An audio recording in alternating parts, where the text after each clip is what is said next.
First time ko lang umorder ng damit ng mga anak ko dito sa TikTok mga kamamshi. Pero tingnan nyo naman yung dumating. Ang ganda. And pupunta kasi kami ngayon ng Boracay. Kaya nag-order ako. Nag-try akong mag-order dito sa TikTok kasi ang mumura lang. Tingnan nyo ang ganda. And one time na naman nilang susuotin. O, kanilang dalawang anak kong lalaki. And umorder din ako ng pang swimming nila. Ayan. Tingnan nyo mga mamshi, ang gaganda. Andyan lahat sa yellow basket. O, may kasama pang ganito. Pero, ang mura lang. Nagulat nga ako ang mura. Ganda. As in, nakamura ako kasi usually nabili ako sa mall. Sobrang mahal sa mall, diba, ng mga damit. Pero, halos same na naman talaga yung quality nila. Ayan, di nalalayo. Diba? Eto din mga mamshi, ang mura lang dito. Pero tingnan nyo yung tela, cotton. Diba? O, ayan. Best Budol. Nakakatuwa. Natutuwa ako sa TikTok kasi first time ko lang talagang umorder dito ng mga damit ng pambata. Pero tingnan nyo, ang ganda ng na-order ko. Ayan o. As in, tingnan nyo yung quality. Ang ganda ng quality.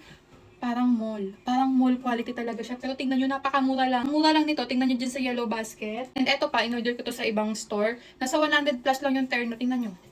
Oh, diba? Pang swimming, di ba? Summer na summer yung vibes. Talagang Boracay vibes. Oh, ang ganda mga mamshi. Oh, ayan. Super natuwa talaga ako kasi nga, di ba, as first timer na umorder dito sa TikTok ng mga pambatang gamit, damit, satisfied talaga ako, 5 star. Tingnan nyo na lang dyan sa yellow basket.